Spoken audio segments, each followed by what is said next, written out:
123 channel ప్రేక్షక దేవుళ్లకు కొండ శ్రీనివాస్ ఈరోజు కొత్తగా స్టార్ట్ చేసినటువంటి వార్డ్ ఆఫీస్కి అతిథులుగా వచ్చినటువంటి మన షేలింగంపల్లి ఎమ్మెల్యే అరికపూడి గాంధీ అన్నగారు, అదేవిధంగా కొత్తగా కన్స్ట్రక్షన్ చేసి చాలా చక్కగా పనులను తన కర్తవ్యాలను గుర్తు చేసుకుంటూ ముందుకు నడుస్తున్నటువంటి షేలింగంపల్లి టైగర్ శ్రీ రాగేందర్ యాదవ్ అన్నగారికి ప్రత్యేకమైన కృతజ్ఞతలు తెలుపుతున్నాం. ఎందుకంటే మేము రాజీవ్ గృహకల్ప 106 డివిజన్, మా ఏరియాలో దాదాపుగా 82 బ్లాక్స్ ఉంటాయి. ఈ 82 బ్లాక్స్ లో కూడా ఒక్కొక్క ఫ్యామిలీలో దాదాపుగా ఒక్కొక్క ఫ్లాట్ లో 32 ఫ్యామిలీస్ ఉంటాం. అంటే మొత్తం టోటల్లీ 2624 కుటుంబాల వారు మా రాజీవ్ గృహకల్పలో నివసిస్తున్నారు.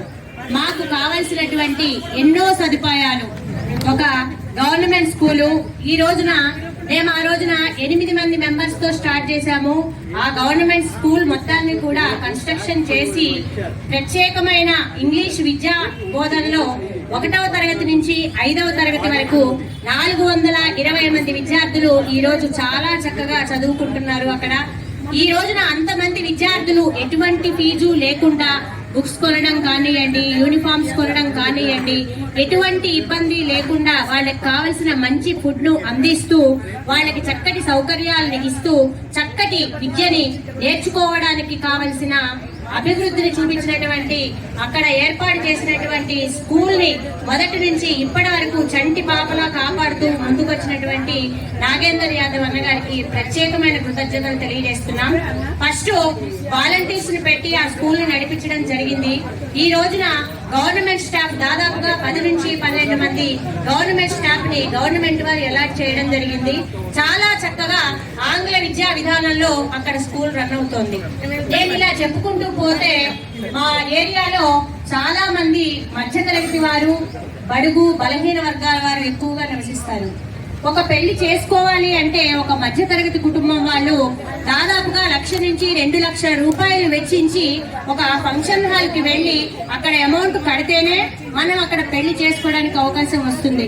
కానీ అన్న, ఇది మా పరిస్థితి, ఇక్కడ అంతా కూడా లేని వాళ్ళం ఉంటాము, మా ఏరియాలో కూడా ఒక ఫంక్షన్ హాల్ ని ఏర్పాటు చేయాలి అని చెప్పిన వెంటనే 3.5 కోట్ల వ్యయంతో మాకు అక్కడ ఒక ఫంక్షన్ హాల్ ని ఏర్పాటు చేయడం జరిగింది.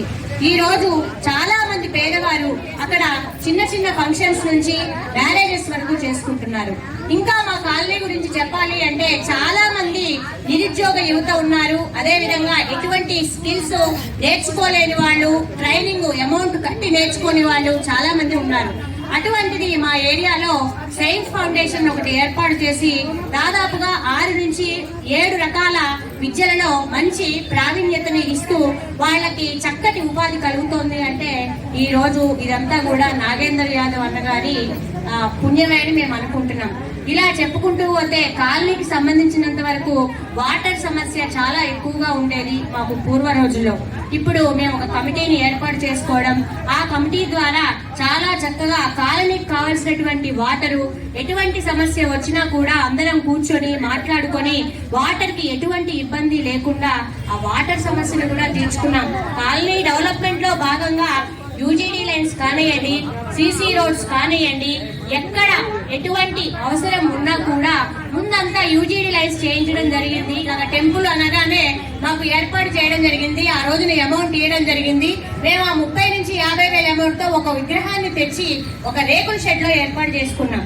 అయితే ఆ రేకుల షెడ్ దాదాపుగా 4 నుంచి 5 సంవత్సరాల పాటు అదే రేకుల షెడ్ లో ఉంటూ ఉంది.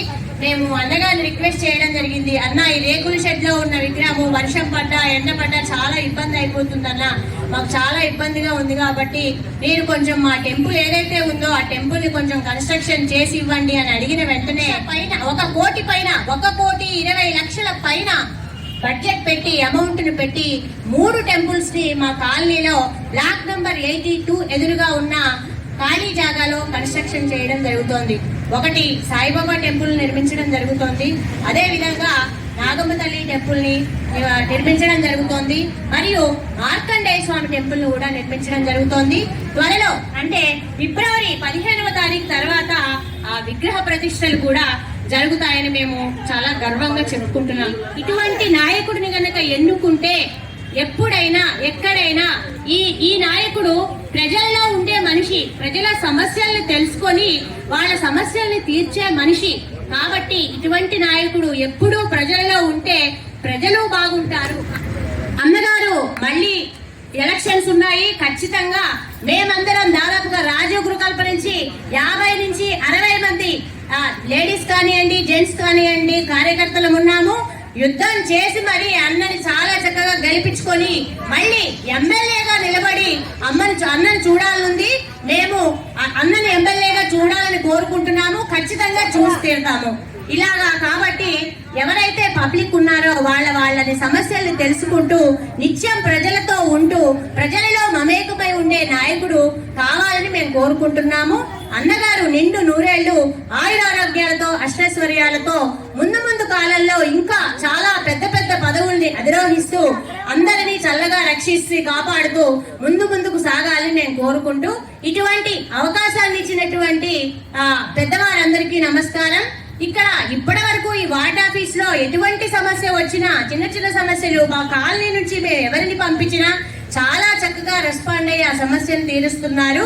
ఇన్ ఫ్యూచర్ ఇంకా చిన్న సమస్యలు ఏవైనా కనుక మిగిలి ఉంటే పబ్లిక్ తో మమేకమై ఎటువంటి సమస్య ఉన్నా ఇక్కడికి రావచ్చు, వచ్చి వాళ్ళ సమస్యని అతి త్వరగా తీర్చుకొని వెళ్ళొచ్చు. కాబట్టి సార్కి ఇటువంటి ఆఫీసుని ఇక్కడ కన్స్ట్రక్షన్ చేసినందుకు ముందు కాలంలో ఎవరికి ఎటువంటి ఇబ్బంది వచ్చినా వాళ్ళ సమస్యల్ని తీరుస్తూ ముందుకు వెళ్తారు. కాబట్టి అన్నగారు నిండు నూరేళ్ల పాటు హ్యాపీగా ఉండాలని కోరుకుంటూ అన్నగారి వెనుక మేమంతా ఉంటాము అని చెబుతూ ఈ అవకాశం ఇచ్చిన వారికి కృతజ్ఞతలు తెలియజేస్తూ సెలవు తీసుకుంటున్నాను.